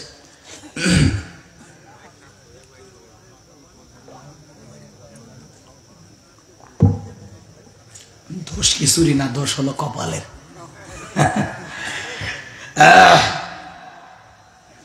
তাহলে নবী মানুষ কোন জায়গায়? আচ্ছা, কষ্ট পাচ্ছেন আপনারা? নবী মানুষ কোথায়? নবী যদি জেলখানায় যায়, আজকে যারা নাইবে রাসূলের ভূমিকা পালন করবে, মাঝে মাঝে কোরআন সুন্নাহর হকের দাওয়াত দিতে গিয়ে এই সুন্নাত তাদেরকেও পালন করা লাগতে পারে। কথা বোঝেন না? এই জন্য কোন আলেম ওলামা জেলখানায় গেলে রাগ করবেন না, দোয়া করবেন। আর একটা জিনিস মনে রাখবেন, আলেমেরা জেলখানায় গেলে সম্মান কমেন, আল্লাহ বাড়িয়ে দেয়। যত কুরবানি তত তার সম্মান মর্যাদা বাড়াবেন কে? এই যে মুফতি আমির হামজা ভাই 3 বছর ছিলেন, এখন বের হওয়ার পরে সম্মান কমছে না বাড়ছে? আগে মাহফিল করতো দিনে 2-1টা, আর এখন করে একদিনে 5টা 4টে 5টা, নাই দেখা? মানুষ পাগল হয়ে গেছে এক নজর দেখার জন্য, লক্ষ লক্ষ মানুষ। আল্লাহ আকবার। রাগ করছেন? এই জন্য দোয়া করবেন, সকল আলেমদের জন্য দোয়া করবেন। কথা কি বুঝতে পারছেন? আজকে হুজুরদের নরম পাইয়া নানান ঘটনা ঘটে। হুজুর বউ নিয়ে ঘুরতে গেলে কয় কাবির নামা কর, আর এই যে পাশে লালপুরের পার্ক আছে, কয়জনের কাবির নামা খোঁজেন আপনারা? হ্যাঁ, কবুতরের বাচ্চার মতো বাকবাকুম করে, কথা কর না কেন? নিজেদের এলাকার কষ্ট লাগে না? এরকম বাংলাদেশে হাজারো পার্ক আছে, কথা কন ঠিক না? পার্কের সিপাই কি সুন্দর গাছের আড়া, কি সুন্দর একটু ফুল বাগানের কোনায় বসে কি সুন্দর গল্প। এমন কায়দায় ছেলেটা মেয়ে রানীর উপরে মাথা রাখছে, আর একটু বাদাম ফেটে দিচ্ছে, ছেলেটারে খাওয়াইতেছে, ছেলে খাইতেছে। কিছুক্ষণ পরে বলে আর বাদাম খাও না, বেশি খাইলে গ্যাস হবে। মেয়েটা বলে না খাও, বাদামে অনেক পুষ্টি। পার্কে যায় পুষ্টি ম্যাডাম সেজেছে, কথা কন ঠিক? কার ছেলে যায়, কার মেয়ে যায় বুঝি না। ওইটা আপনার ছেলে, ওইটা আপনার মেয়ে, আমার মেয়ে আপনার ছেলে, কথা কন। আজকে অভিভাবকেরা সচেতন নয়, এই জন্য ছেলে মেয়েগুলো এই অবাধ মেলামেশা করার সুযোগ পায়। আগেকার মুরব্বীরা সন্তানদেরকে শাসন করেছেন, সন্ধ্যাবেলায় সন্তান ঘরের ভিতরে ঢুকছে। এখন রাত 12টা 1টা 2টা পর্যন্ত হাটে বাজারে দোকান পাটে যেখানে সেখানে আড্ডা মারে, বাপ মা কিচ্ছু বলার শক্তিই নাই। কিসের বলার দোষ? আগেকার মা বাবা ছেলে মেয়েকে কেমনি কন্ট্রোল করেছে, এখন আমরা বেশি একটু সোয়াদ। হ্যাঁ, আগে যদি শিক্ষক ছাত্রকে পিটাইতো, মা বাবা যা বলতো আরো শাসন করে। আর এখন যদি পিটায়, আপনার নামে মামলা হবে। আপনি আমার সন্তানকে আঘাত করবেন কেন? ও পড়তে না পারুক, আপনি কেন মারবেন? এ বলে মা বাবা, এর ছেলে বলে মানুষ হবে। শিক্ষকের সামনে আজকে কলেজ ক্যাম্পাসের দিকে তাকায় দেখেন, শিক্ষকের সামনে এক ছাত্র আর এক ছাত্রী পিঠের সাথে হেলান দিয়ে কি মধুর গল্প। শিক্ষক কোনো কিছু বলার ক্ষমতা নেই, বাধ্য হয়ে বলে হেব্বি লাগতেছে, চালিয়ে যাও। কারণ বাড়াবাড়ি করলে কলেজ ইউনিভার্সিটির দিকে তাকায় দেখেন, বেশি বাড়াবাড়ি করলে ছাত্ররা খেপে শিক্ষককে পিঠে কাপড় খুলে ল্যাংটা বানায়। এজন্য যতটুকু সভ্যতা ভদ্রতা আছে মাদ্রাসা শিক্ষা ব্যবস্থার ভিতরে, যতটুকু আছে মাদ্রাসার দিকে তাকায় দেখেন তো, কোন ছাত্র সাহস আছে হুজুরের সামনে বিড়ি খাবে? কোন ছাত্র সাহস আছে হুজুরের সামনে একটা মেয়ের হাত ধরে গল্প করবে? ওগুলো আজে বাজে কাজ করা তো দূরের কথা, এখনো মাদ্রাসার ছাত্ররা ওস্তাদের পায়ে ওজুর পানি ঢেলে দেয়। এই জন্য কোরআন হাদিসের শিক্ষার জ্ঞান যেখানে থাকবে না, সেখানে যা খুশি তাই হবে, কথা বলে না। কারণ কারো ভিতরে সভ্যতা ভদ্রতা নেই, কোরআন হাদিসের কোনো শিক্ষা নেই, ভয় নাই আল্লাহ, এজন্য যা খুশি তাই করে। আমি অবাক হয়ে গেলাম, এই যে ঢাকা হাজারিবাগ, সেখানে এরকম একটা কবরস্থান, ওই কবরস্থানে যায়া কপত কপতি যুবক যুবতী ওরা যায়া প্রেমিক প্রেমিকা কবরস্থানে যায়া প্রেম করতেছে। মানুষ গেছে কোথায়? এটিএন বাংলায় নিউজটা প্রচার হয়েছে, আপনারা দেখেন, দেখছো না? চিন্তা করেন, সাংবাদিক গেছে কাছে দৌড় মারতেছে, এটা কে? আমার চাচাতো বোন। এই বদমাইশ, তোর চাচাতো বোনের সাথে পার্কে ঘোরা, কবরস্থানে ঘোরা যায়? কথা কয় না, কথা কয়। চাচাতো বোনের সাথে কি পার্কে যা গল্প করা যায়? পার্কে তো যায়নি, গেছে কবরস্থানে। ওদেরকে ধরে ওই জায়গায় মাটি দেওয়া উচিত ছিল। সাংবাদিক বলতেছে, ভাই এই যে 2 জন মানুষকে এই মাত্র কবরে শায়িত করলো, আপনাদের কি একটু ভয় করে না? বলে না, এমনি গল্প করতেছি আর কি। কবরস্থানে পর্যন্ত প্রেম ঢুকে গেছে, কবরস্থানের প্রেম। আজকে তো দেখলাম একটা চ্যানেলে, সময় টিভিতে, মালয়েশিয়া এক তরুণী আসছে বাংলাদেশে বিয়ে বসার জন্য। এই ছেলের প্রেমের পাওয়ার কত, মালয়েশিয়া পর্যন্ত চলে গেছে। এদেশের যুবকদের প্রেমের পাওয়ার বেশি। মালয়েশিয়া, সৌদি আরব, মিশরের কোন দেশের আসতেছে না? কোন হাই রে যুবক, চরিত্র নষ্ট হয়ে যাচ্ছে।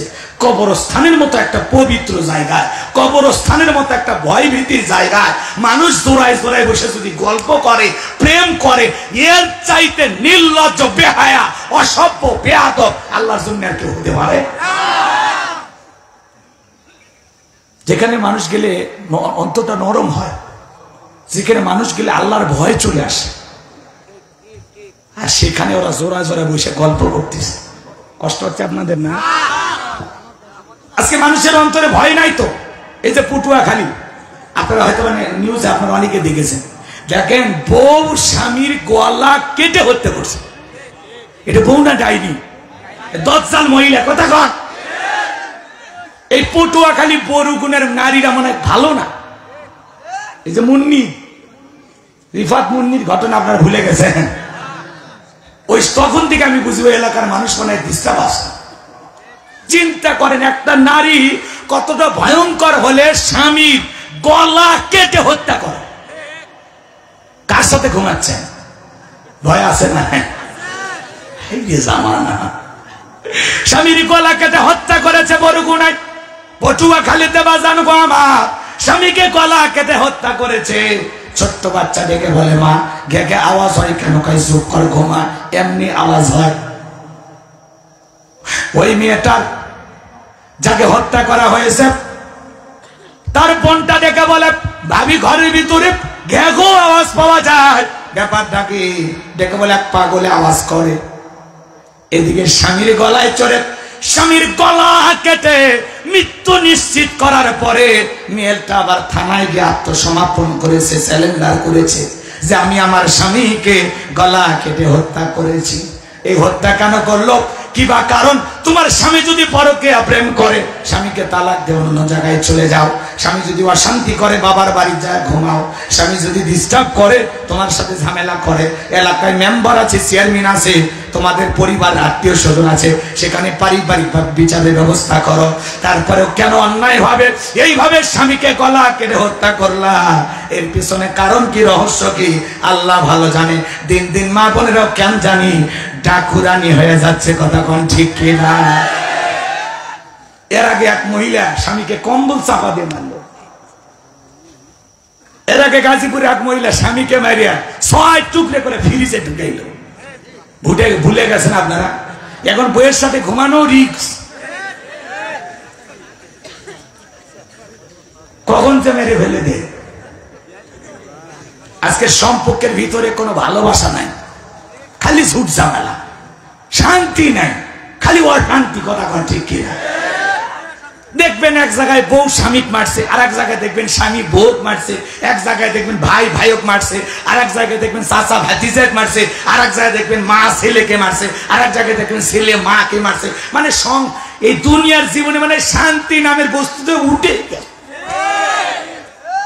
বিজয়পুর অবশ্য শান্তি আছে, এলাকায় সব চলে না।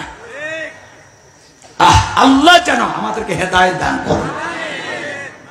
ইসলামের হুকুম যদি থাকতো, কেউ যদি হত্যা করে, তাকে যেভাবে হত্যা করেছে ঠিক তাকেও সেভাবে হত্যা করতে হবে। এরকম 2-4টা যদি বিচার করা হতো, এমনি সব ঠান্ডা হয়ে যেত। স্বামীক মারা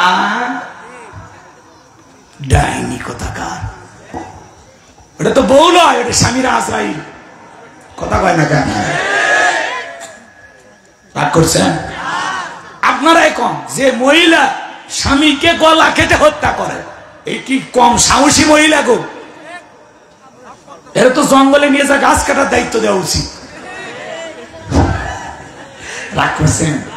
আফসোস লাগে, আফসোস লাগে। আজকে এই দেশে প্রতিদিন হত্যাকাণ্ড, প্রতিদিন ধর্ষণ, তা আমাদের টনক নড়তেছে। ওপরে যা বলবেন যে দেশে এত অশান্তি, এত হত্যাকাণ্ড, কিছু করেন, কয় না অন্য অন্য দেশের তুলনায় আমাদের দেশে অপরাধের মাত্রা অনেকটা কম। শেষ, দায়ী পানি দেওয়া বক্তব্য। কথাকে বুঝতে পারছেন? আর যদি বিশেষ জটিল আকার ধারণ করে, মানববন্ধন টানবন্ধন হয়, তাহলে বলবে দেখেন আমরা 3 সদস্য বিশিষ্ট একটা কমিটি গঠন করেছি, ওয়াসিরে রিপোর্ট আসবে। কিয়ামত হয়ে যায়, কিন্তু ওই রিপোর্ট আর আসে না। এই যে আগুন লাগানোর ঘটনা, বেইলি রোডে আগুন লাগছে, সেখানে কয়েক সদস্যের কমিটি গঠন হয়েছে, ওই পর্যন্তই শেষ। কেন আগুন লাগলো, কিভাবে লাগলো, কি কারণে লাগলো, এত মানুষ কেন মারা গেল, এর রিপোর্ট কোনোদিনই পাবেন না। আমি গ্যারান্টি দিলাম আপনার। আর পালে হয়তো আমি মরার পরে। কথা কয় না কেন? রাগ করেছেন বুঝি? কি বলছিলাম মনে হয় ভুলে গেছেন। নবী মানুষ কোন জায়গায়? আরো জোরে বলে। আল্লাহ নবী দানিয়েল ডেকে বলে, ও আমার উম্মতেরা, কই গেল তোমাদের সুন্দরী নারী, কই গেল টাকার অহংকার, কই গেল ভালো টাকার অহংকার? ঠিকই তো জালেম বাদশা ঘরে চেপেছে, জেলখানায় বন্দি করেছে। এখন তোমাদের সেই আমোদ প্রমোদের দিন কই গেল? উম্মতের ডেকে বলে, নবী আমরা ভুল করেছি, আমরা বুঝি নাই, আপনার কথা দিবালকের মতো সত্য হবে, এত তাড়াতাড়ি সব কথা মিলে যাবে, বুঝতে পারি নাই গো পয়গম্বর, ভুল হয়েছে, অপরাধ করেছি আমরা, আপনি আমাদেরকে মাফ করে দেন। ও নবী কথা দিলাম, আজ থেকে আপনি যা বলবেন আমরা তাই শুনবো, আজ থেকে আমরা এক আল্লাহর ইবাদত করতে রাজি আছি। আল্লাহ নবী দানিয়েল ডেকে বলে, শোনো, সত্যি যদি তোমরা তওবা করে পরিবর্তন হয়ে যাও, আল্লাহর পথে ফিরে আসতে চাও, তাহলে আজ রাত 12টার পরে আমি যখন আল্লাহ বলে ডাক দেব, আমার সঙ্গে তোমরা সবাই ঘুম থেকে জাগ্রত হয়ে আল্লাহ বলে ডাক দিবা। আল্লাহর কাছে কাকুতি মিনতি সহকারে দোয়া করলে একমাত্র আল্লাহই পারে বাদশার জেলখানা থেকে মুক্ত করার ব্যবস্থা করে দিতে।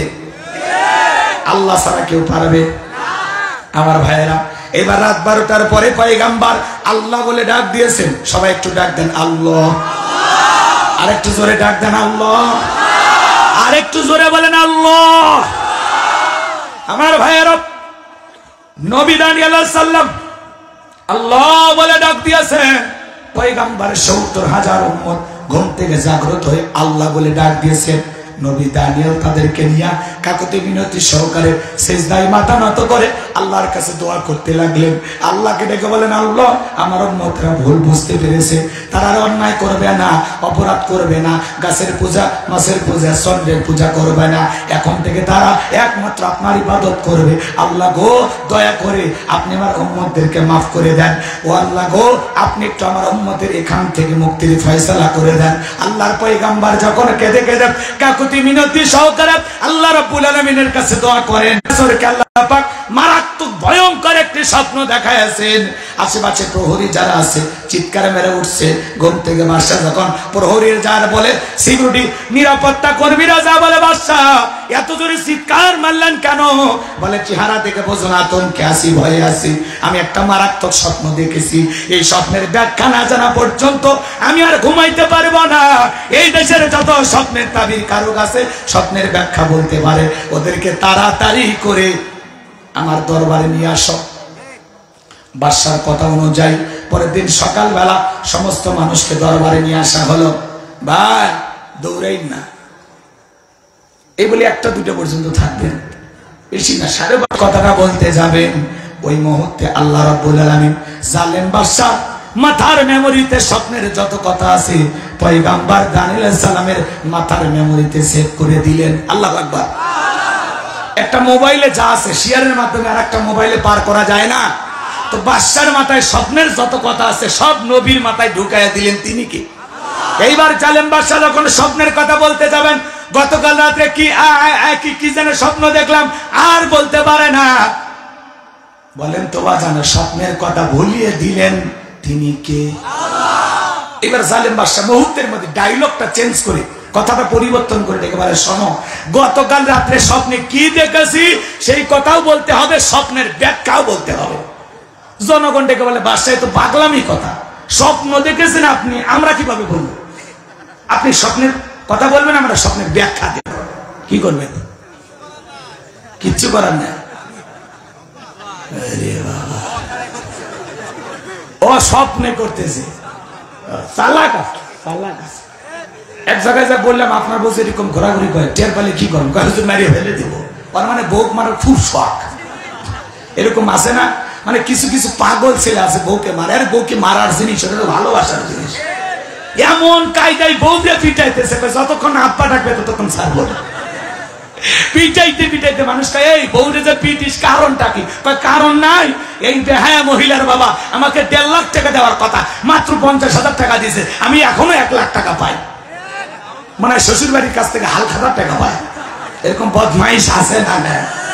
যারা যৌতুকের জন্য বউরে পিটায় এরা ছোট লোক, এদের সম্মান নাই। কথা কর 10 ভরি সোনাও দেয়, পুরোটাই লাভ। কথা হয় না? শ্বশুর বাড়ির যদি 2-4-5 শতক জমি আপনার বউ পায়, তার কি লাগে? এত লোভ কেন তোদের? একটা মেয়েকে 16 বছর 18 বছর লালন পালন করে তোর মতো একটা ছেলের হাতে দিল, কলিজাটা ছিঁড়ে তোদের হাতে দিচ্ছে, আর সেই মানুষের উপরে জুলুম করে আমারে মোটর সাইকেল দিতেই হবে, টিভি দিতেই হবে, খাট দিতে হবে। তোর বাড়িতে আছে টাকা, রাগ করছেন? যাই হোক, বেঁচে থাকলে আবারও দেখা হবে, এগুলো কথা বলবো অন্য জায়গায়। আজকে যৌতুকের ওয়াজ এগুলো বলার সুযোগ নেই, লাইন আবার ঘুরিয়ে যাবে। কষ্ট হচ্ছে আপনাদের? কি বলছিলাম? স্বপ্নে আপনি কি দেখেন আপনার বউ জানে? কথা কয় না ভাই, ভালো করে বুঝবেন। মাঝে মাঝে স্বপ্নে দেখি সাপ তাড়া করছে, ঘুম থেকে সাপ খুঁজে পায়। মাঝে মাঝে দেখি বাড়ি ঘরতে আগুন লেগে পুড়ে গেছে, ঘুমোর থেকে উঠে দেখি না সব ঠিকই আছে। মাঝে মাঝে দেখি স্বপ্নে আপনি মারা গেছেন, বউ বাচ্চা কান্নাকাটি করতেছে, ঘুমোর থেকে উঠে দেখি না বেঁচে আছি। কথা কোন ঠিক? স্বপ্ন তো স্বপ্ন, যুবকেরাও স্বপ্ন দেখে। কিছু কিছু যুবক ভাই, এই মোবাইলের কারণে যুব সমাজ নষ্ট হয়ে গেল। সারা রাত কিন্তু পড়াশোনা নেই, কি করে? ইউটিউব ইন্টারনেট ঘাটাঘাটি, ইমো মেসেঞ্জারে খালি চ্যাটিং করে, আছে না নাই? সারা রাত ইমো মেসেঞ্জারে চ্যাটিং করে বান্ধবীর সাথে গল্প, আছে না নাই? জোরে বলেন আছে না নাই? হ্যালো জান, কি করো? খাইছো না ঘুমাচ্ছ? কোন কালের 3 পিস পরেছো? বাথরুমে কয়বার গেছো? কত বড় বেহায়া! মা বাবার খোঁজ খবর নেয় না। বলবো বলবো, তুমি যার লাগিয়া এমডি ভরো, তার তো বাটন ফোন। বলবো বল, রাগ করবেন না তো? ইল্লাকে তাকবীর। তুমি যার লাগিয়া এমডি ভরো, তার তো বাটন ফোন। কেমন করে বুঝবে রে সে, কেমন করে বুঝবে রে সে ডিজিটাল তোর মন। তুমি যার লাগিয়া এমবি ভরো, তার তো বাটন ফোন। মেসেজ দিলে সেন্ড করে,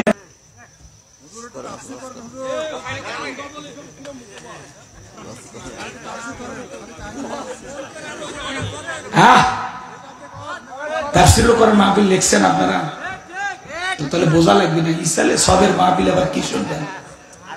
পোস্টার পরে আমরা বাস করি, কথা বলছেন? জিটি যেরকম লিখবেন ওটা ওরকম চলবে। আর বেশি ভালো না লাগলে চলে যেতে পারেন। আর যদি খুব ভালোবেসে আপনি বলতে পারেন তাহলে আপনি বলেন, কথার মধ্যে আবার ঢুকে দেন কেউ নেই। বেশি বোঝে সব। যুবকেরা মাহফিল দিয়েছে, ওরা আনার সময় বলতেছে হুজুর আমাদের ওয়াজ একটু কইলেন। তাহলে দাওয়াত দিল যুবকেরা, ওদের যদি ওয়াজ 5-10 মিনিট না করি তাহলে কেমন হয়? আমি কি আমার ইচ্ছে ওয়াজ করি? যারা দাওয়াত দিচ্ছে ভাই হুজুর আপনি একটু আমাদের ওয়াজ কইলেন, আমাদেরকে ভুলে যদি জলে কি করবো? ও মানে ছেলে মেয়েকে মোবাইল দিছে তো শুনে কয় হুজুর আমি বাচ্চাদেরকে মোবাইল দিলাম, হুজুর কেমনে জানতো? মানে ও টেনশনে পড়ে গেছে যে আমার ছেলেকেই তো দিছি, আমার মেয়েকেই তো দিছি, তা হুজুরের আবার সেই ওয়াজ করা লাগে? কথা কয় না? কিন্তু এই মোবাইল দিয়ে আপনার সন্তানকে যে আপনি ধ্বংস করেছেন সেটা তো আপনি জানেন না। আগেকার সন্তানেরা ভালো ছিল কেন? কারণ এত মোবাইল ছিল না, এত মিডিয়ার জগৎটা ওপেন ছিল না। আজকে সন্তানেরা খারাপ হয়ে আজে বাজে মোবাইল দেখে। ও কি অনলাইনে পড়াশোনা করে? সব সময় আজে বাজে ভিডিও দেখে, নাটক সিনেমা কৌতুক গান বাজনা নিয়ে ব্যস্ত থাকে। কথা বল ঠিক কিনা? এজন্য সন্তানকে কন্ট্রোল করতে চাইলে আর প্রাপ্ত বয়স না হওয়া পর্যন্ত কোনো কিছু দেবেন না। বুঝতে পারছেন তো ইনশাআল্লাহ? বলে বাবা বিয়ের পরে মোবাইল নিস, আল্লাহ মানে বুঝ দান করে। জোরে বল না আমি। এত ঝামেলা করলে তো ঝামেলা। এমনি আমার কত কষ্ট হচ্ছে কথাগুলো বলতে, আমি বুঝতেছি। আমার ভাইয়েরা যে কথাগুলো বলতে চাচ্ছিলাম গভীর মনোযোগ দিয়ে শোনেন, তাহলে তো স্বপ্ন স্বপ্নই। বাদশার স্বপ্নের কথা জনগণ জানে না। কথা বলেন ঠিক কিনা? এবার বাদশা ডেকে বলে কেন তোমরা নাকি গায়েব জানো?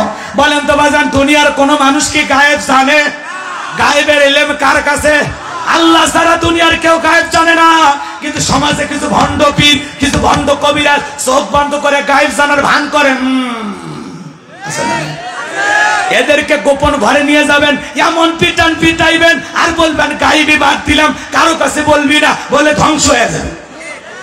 কারণ আল্লাহ ছাড়া দুনিয়ার কেউ গায়েব জানে না, কেউ দাবি করলেই বুঝবেন এটা ভণ্ড। 7 দিনের আলটিমেটাম দিলাম, এই 7 দিনের মধ্যে যদি স্বপ্নে কি দেখেছি সেই কথা না বলতে পারো, স্বপ্নের ব্যাখ্যা না বলতে পারো, আমি তোমাদের সবাইকে শুলিতে চড়াবো, ফাঁসি দিয়া মারবো। বলেন তো বাজার জনগণের কি কোনো অপরাধ আছে? বাদশা স্বপ্ন দেখেছে, এই অপরাধ কি জনগণের? তাহলে কেন ফাঁসি দিয়া মারতে চায়? এটাই হলো ক্ষমতার পাওয়ার। কথা কোন ঠিক কিনা? পাওয়ার থাকলে যা খুশি তাই করা যায়, নিরপরাধ মানুষকেও দুনিয়ার জমিন থেকে বিদায় করা যায়। কথা বলেন ঠিক কিনা? এবার জেলার জেলখানা দিয়ে ঘুরতেছে, আল্লাহ নবী দানিয়েল দেখে বলে, জেলা দেখে বোঝা যায় তুমি টেনশনে আছো। বলে হ্যাঁ, টেনশনে থাকবো না মানে? বাদশা স্বপ্নে দেখেছে, স্বপ্নে কি যেন দেখেছে বলতে পারলো না। জনগণ এসেছিল স্বপ্নের ব্যাখ্যা বলার জন্য, বাদশা স্বপ্নের কথা বলতে পারে না, তারা ব্যাখ্যাও বলতে পারে না। পরিশেষে বাদশা তাদেরকে পাল্টা হুমকি দিয়েছে, 7 দিনের মধ্যে বাদশা স্বপ্নে কি দেখেছে স্বপ্নের কথাও বলতে হবে, স্বপ্নের ব্যাখ্যাও বলতে হবে। 7 দিনের মধ্যে যদি বলতে না পারে, বাদশা সমস্ত মানুষগুলোকে ফাঁসি দিয়া মারবে। নবী দানিয়েল দেখে বলে, ঠিক আছে যাও, তোমার বাদশার কানে খবর পৌঁছায় দাও, তোমার বাদশা স্বপ্নে কি দেখেছে সেই কথাও আমার জানা আছে, স্বপ্নের ব্যাখ্যাও আমার জানা আছে। জেলার এক দৌড়ে চলে গেছে, বাদশা আপনার টেনশনের ঔষধ পাওয়া গেছে, আপনি স্বপ্নে কি দেখেছেন সেই কথাও তার জানা আছে, স্বপ্নের ব্যাখ্যাও তার জানা আছে। তাই নাকি? বলে হ্যাঁ। বাজান কই? বাজানকে আমরা বের করে দাও, সবার শেষে আমি জেলখানা থেকে বের হব। নবীরা হলো পৃথিবীর সবচাইতে দামি নেতা, আদর্শ নেতা তারা। আমার একটা উম্মত জেলখানায় থাকা অবস্থা আমি বের হব না। নেতৃত্ব যদি দিতে চান, নবীদের কাছ থেকে নেতৃত্ব শিখতে হবে। কথা কোন ঠিক কি না? আপনি মিসাই ফাও ফাও কার মিছিল করতে চান? নেতা বাইসি খান, ট্যাবলেট খান, ট্যাবলেট খান, ট্যাবলেট খান, সেখানে আমরা আছি, সেখানে ট্যাবলেট খান কবরে। আপনি কেন পড়েন? যাত্রার পিছনে মিছিল করতে গেলেন, মিছিল থেকে এসে 100 জনকে গ্রেফতার করে প্রশাসনের লোকেরা নিয়ে গেল, নেতা সহ। নেতার তো মামু খালিরও অভাব নাই, সকালে জেলখানে ঢোকে, বিকেলে বের হয়। কথা কয় না? যে নেতা আপনার বিপদে কাঁদবে, বিপদে পাশে দাঁড়াবে, আপনি ওই নেতার বিপদে পাশে দাঁড়াবেন। যে নেতা আপনার সুখের দিনে আপনার পাশে দাঁড়িয়ে হাসবে, আপনিও নেতার সুখের দিনে পাশে থেকে দাঁড়িয়ে থেকে হাসবেন। যাত্রার পিছনে দৌড়ে বউ বাচ্চা কষ্ট দিন, আপনার যদি 3-6 মাস জেল হয়ে যায়, যেন আপনার পরিবারের খবর নেয়, বাজার পৌঁছায় দেয়, আপনার ছেলে মেয়ের পড়াশোনার খরচ চালায়, এমন নেতার পিছনে দৌড়ান। যাত্রার পিছনে দৌড়া বিপদ টেনে নেন না, বুঝে শুনে লাপান, তার পিছনে আল্লাহ ভালো জানে। আলেমদেরকে নিয়ে আসলে তাকে স্বাধীনভাবে কথা বলতে দিবেন, পুটপুট করবেন না, মাঝে মাঝে খোঁচা মারবেন না, তাহলে ঝামেলা আসে। কথা কি বুঝতে পারছেন? আমি আপনাদের এলাকার মেহমান, দাওয়াত দিয়ে নিয়ে আসছেন বেইজ্জত করার জন্য? এটা মাথায় রাখা লাগবে। আর ওয়াজে কি বলা লাগবে ঘরেই বলবেন, যে আমরা এই বিষয়ে শুনবো, আমি সেটাই বলবো। মঞ্চে তুলে দিয়ে আবার বোঝেন নেই, বিষয় দেবেন, প্রয়োজনে পোস্টারের নিচে বিষয় লিখে দেবেন, অমুক বক্তা আলোচনার বিষয়েই আপনার নির্দিষ্ট বিষয়ে কথা বলে দেবেন। কথা বোঝেন না? আচ্ছা, কি বলছিলাম ভুলে গেছেন না? বলেন। হ্যাঁ, সবাইকে বের করে দিতে হবে, তারপরে আমি বের হবো। এইবার এই খবর জেলার বাদশার কানে পৌঁছে দিয়েছে যে আপনার স্বপ্নের কথা এবং স্বপ্নের ব্যাখ্যা দুইটাই যে ব্যক্তির জানা আছে, তার একটি শর্ত, তার 70,000 লোক জেলখানায় বন্দি, ওদেরকে ছেড়ে দিতে হবে। বাদশা ডেকে বলে, ওই বাজান যদি বলে এই জেলখানা কেন, তামাম পৃথিবীর জেলখানার আসামি ছেড়ে দিতে রাজি, বাজান যা বলে তুমি তাই করো, আল্লাহু আকবার করো। এইবার সমস্ত উম্মতদেরকে ছেড়ে দেওয়া হলো। সবার শেষে আল্লাহ নবী জেলখানা থেকে বের হলেন। এইবার আল্লাহর পয়গম্বর যখন জালেম বাদশার দরবারে প্রবেশ করবেন, ওই দরবারে প্রবেশের নিয়ম হলো মাথাটা নিচু করে প্রবেশ করতে হয়। আচ্ছা, আপনারা বলেন, আল্লাহর নবী কি কোনো জালেমের কাছে মাথা নত করতে পারে? জোরে বলে নত করতে পারে? এই মাথা মাজারে নত হবে না, নেতার পায়ে নত হবে না, পীরের পায়ে নত হবে না। আল্লাহ ছাড়া এই মাথা দুনিয়ার কারো কাছে নত করা যাবে না। কথাকে বোঝা গেল? সিজদা মাজারে না, সিজদা হবে মসজিদে। সিজদা নেতার পায় না, সিজদা হবে আমাদের আল্লাহ তাআলার কুদরতি কদমে। মনে থাকবে তো ইনশাআল্লাহ? আল্লাহর নবী দানিয়েল আলাইহিস সালাম মাথা নত করলেন না, তিনি দেহটাকে আত্মসাৎ করে কৌশল করে ভিতরে প্রবেশ করলেন। এই দৃশ্য দেখে বাদশা দেখে বলে, বাবা, যত মানুষ দরবারে প্রবেশ করে সবাই মাথাটা নত করেই ঢোকে, তুমি কেন মাথা নত করলা না? আল্লাহর পয়গম্বর তখন সুবহানাল্লাহ কন। বুদ্ধি নবীদের থাকবে না, থাকবে কি জাহেলদের? কথা কন। এবার সে কি করলো, চেয়ার থেকে উঠলো, ওঠার পরে আল্লাহর নবীকে ডেকে বলে, বাবা তুমি এই চেয়ারে বসো। তাহলে বাদশার জেলখানা থেকে মুক্ত করে আবার ওই বাদশাহীর চেয়ারে বসায়া দিলেন। তিনি কে? সে আল্লাহ যা আছে না? একটু বয়সটা বাড়ছে, নাউজুবিল্লাহ বলেন। আল্লাহর পয়গম্বরকে আল্লাহ পাক চেয়ারে একটা আয়াত তিলাওয়াত করেছে।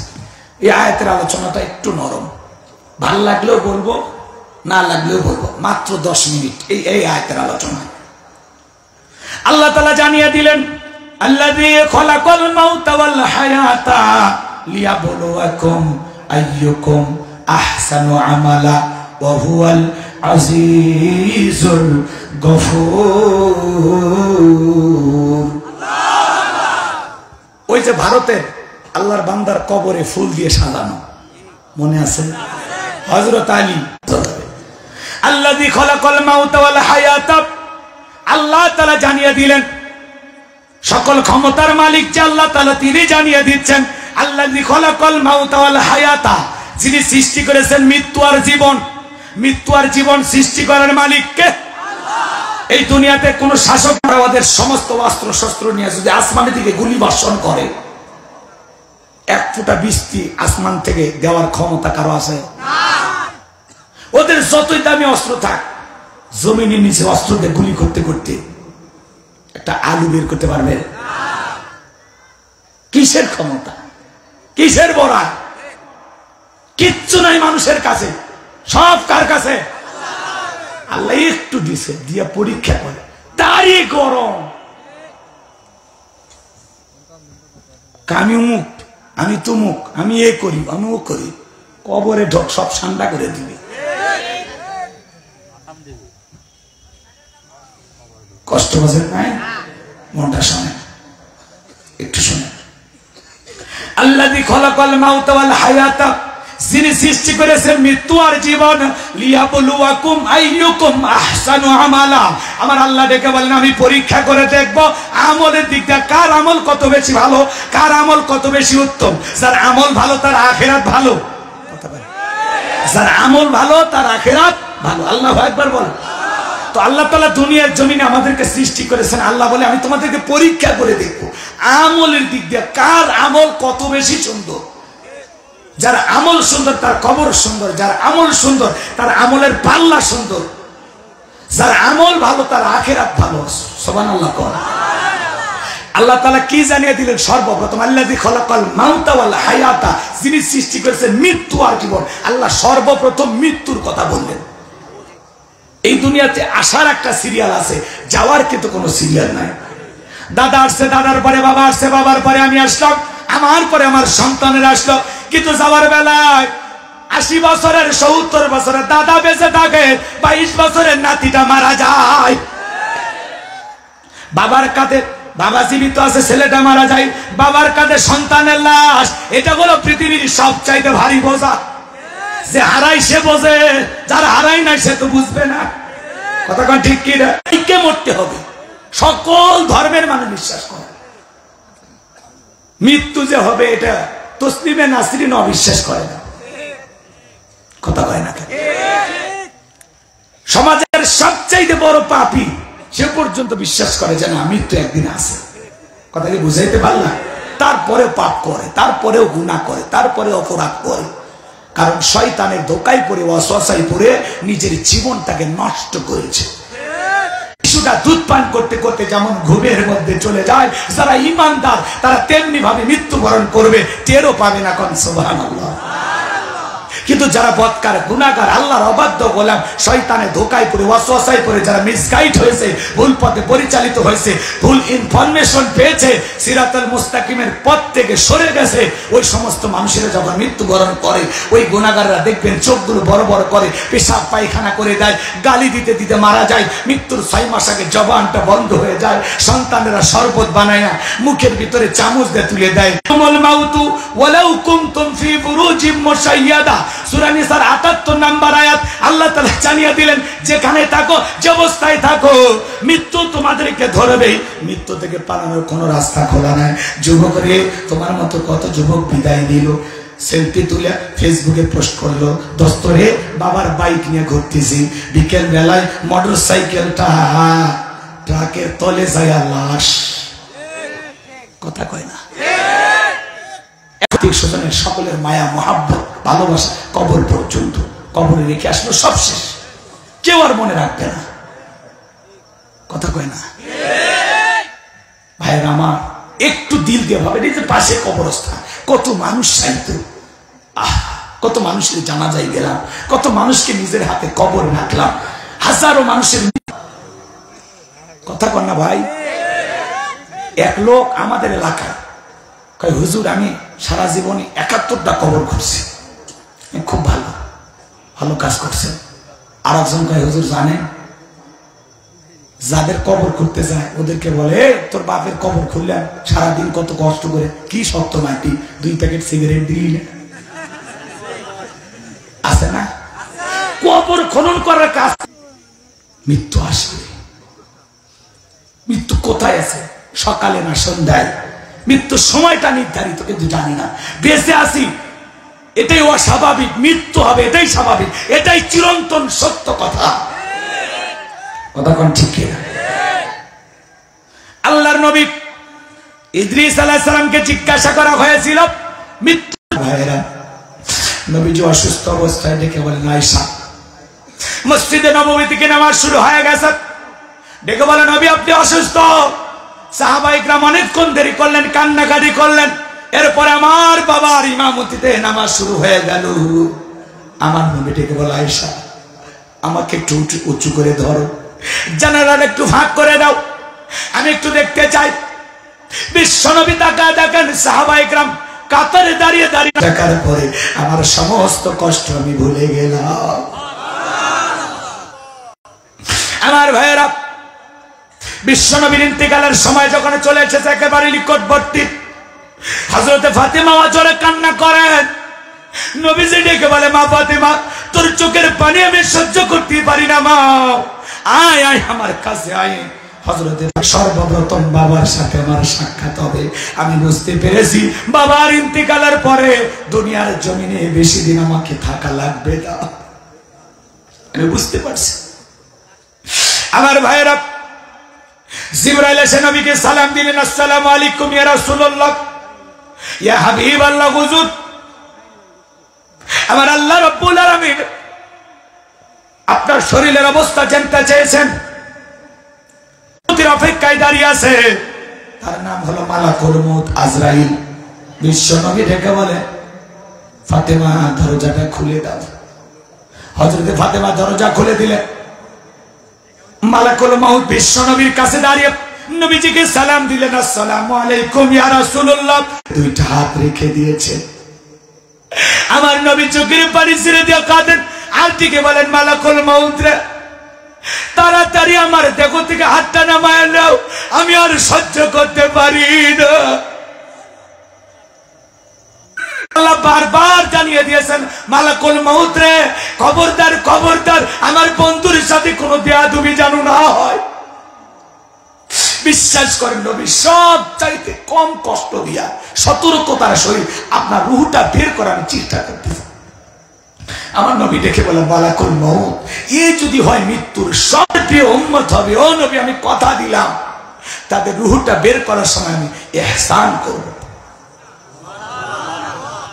আমার নবী কিছুটা সুস্থতা বোধ হলেন আবার যখন দ্বিতীয়বার অনুমতি দিয়েছে মালাকুল মউত যখন দ্বিতীয়বার নবী মসজিদের মাইক এলান জারি হতে পারে বিজয়পুরের অমুক ব্যক্তি মারা গেছে মসজিদে এলান জারি হয়ে যাবে, সন্তান কান্না করবে বাবা নাই, মেয়েটা কান্না করবে বাবা নাই, বিবি কান্না করবে স্বামী নাই, মা বাবা বেঁচে থাকলে বলবে কলিজার ধনটা হারাইলাম, আত্মীয় স্বজন সবাই কান্না করবে, ব্যক্তির চিৎকার দুনিয়ার কেউ শুনতে পাবে না। এই জন্য আমার নবী বলেন যে কবরে চলে গেল তার চাইতে অসহায় কেউ নাই। কলা কলা রাসূলুল্লাহ সাল্লাল্লাহু আলাইহি সাল্লাম ইন্নামাল কুবরু রাউযাতুম মিন রিয়াদিল জান্নাহ আও হুফরাতুম মিন হুফারিন নার, রাহু তিরমিজি। বিশ্বনবী ডেকে বলেন যে ব্যক্তির আমল হাজার হাজার বছর কবরে কেটে যাবে সে টেরও পাবে না। বলেন আল্লাহু আকবার। এমন শান্তির ঘুম ঘুমাইতে চাইলে লিয়াবলুয়াকুম আইয়ুকুম আহসানু আমালা, আমি আল্লাহ পরীক্ষা করে দেখবো তোমাদের মধ্যে আমলের দিক দিয়ে কার আমল কত বেশি ভালো, কার আমল। তুমি যাচ্ছ নবীর মেয়ে, এই কথা বলে কবরে পার হতে পারবে না। এই জন্য নিজের আমল নিজে করো, কথা কয় না? আম্মা জান খাদিজাতুল কুবরা রাসূলের স্ত্রী, আমাকে তুমি 10 তলা একটা বাড়ি বানায় দাও, কথা কয় না? এরপরে বলবে 200 কোটি গহনা দাও, কথা কয় না? এরপরে বলবে আপনার জায়গা জমি যা আছে সব আমার নামে লিখে দেন। আম্মা জান খাদিজার অন্তরে যদি কবরের ভয় লাগে, পর্দার আড়ালে মা বোন যারা কথাগুলো শুনতেছেন মা দিল দিয়া শোনেন, দেখে বলেন নবী আমি 1 নাম্বার চাই আপনার একটা জুব্বা দিয়ে আমার কাফনের কাপড় বানায় দিবেন। 2 নাম্বার আমাদের মা কি চায়। কিছুদিন পরে আম্মা জান খাদিজাতুল কুবরা ইন্তেকাল করলেন। নবীর 4টা মেয়ে কান্না করে, 3টা মেয়ে কান্না করে, একটু আওয়াজ হয়, কিন্তু হযরতে ফাতেমা কান্না করে, কথা কয়।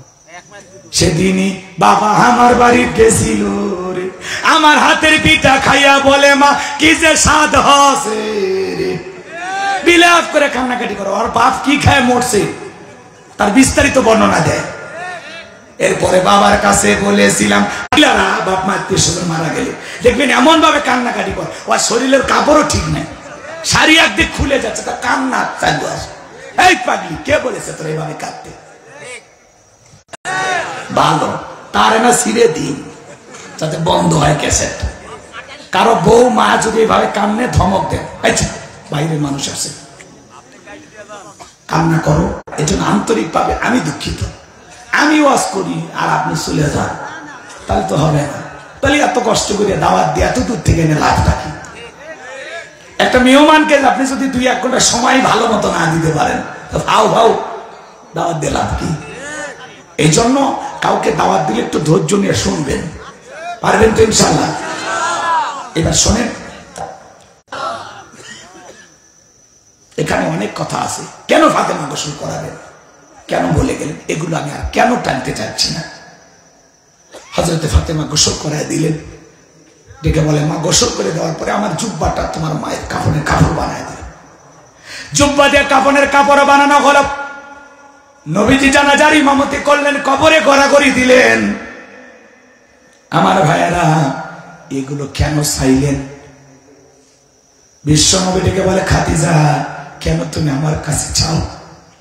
খাদিজা এমন একটা ভাগ্যবতী রমণী, এমন একটা দামি নারী যে আম্মা জান খাদিজাকে আসমানের মালিক আল্লাহ নিজে সালাম দিয়েছিলেন। আল্লাহ তাআলা আম্মা জান আমি আমার খাদিজার কাছে ওয়াদা দিয়েছি যতক্ষণ না খাদিজার কবরে সলজব না হবে ততক্ষণ পর্যন্ত আমি যাব না। তোমরা যাও, তোমরা যাও। সবাই চলে গেলে রাসূল দাঁড়িয়ে থাকে। অনেকটা সময় চলে যায়, আসমান থেকে কোনো ফেরেশতা আসে না। কিছু সময় পর আসমান থেকে জিবরাইল আসলেন, ডেকে বলে নবী আপনি কেন দাঁড়িয়ে আছেন? বিশ্ব নবী ডেকে বলে জিবরাইল আমি আমার প্রিয়তমা স্ত্রী খাদিজার কাছে ওয়াদা দিয়েছি যতক্ষণ না পর্যন্ত কবরের সলজব না হবে, কারণ আমার খাদিজা বলেছেন ফেরেশতা আমাকে প্রশ্ন করবে। কি প্রশ্ন করবে গো নবী? আমি জিবরাইল এসে বলে নবী কোন ফেরেশতা আসবে না, আল্লাহ তাআলা আমাকে জানিয়ে দিয়েছেন যেদিন খাদিজাতুল কুবরা কবরের আযাবের ভয়ে, কবরের সলজবের ভয়ে, কবরের প্রশ্নের উত্তর দেওয়ার ভয়ে আপনার কাছে কান্না করেছিল, সেই দিনই খাদিজাতুল কুবরার কবরের সলজব আল্লাহ তাআলা কবুল করে নিয়েছে। এখনো সময় আছে বিবিকে পর্দা করানো, এখনো সময় আছে আল্লাহ রব্বুল আলামিনের কোরআন এবং সুন্নাহ মোতাবেক চলা, এখনো সময় আছে নেক আমল করা।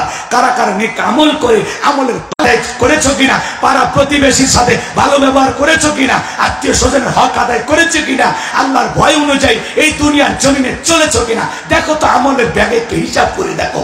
মৃত্যু আসার আগে 2টা মিনিট বালিশে মাথা রেখে চিন্তা করেন যে আল্লাহর কাছে কি নিয়ে রওনা করেছি, পরকালে আমি যেটুকু আমল করেছি এই আমলের দ্বারা মুক্তি পাবো কিনা।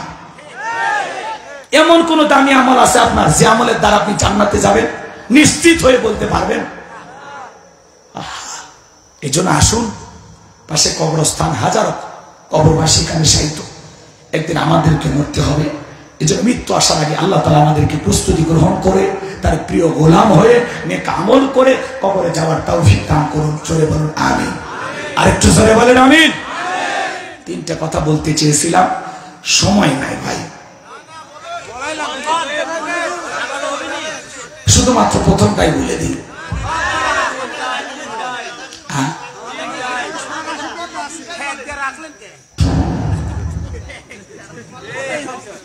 না, পুরোগুলো বলতে গেলে আরো ঘন্টা খানিক আলোচনা করা, এত সময় আমার হাতে নেই।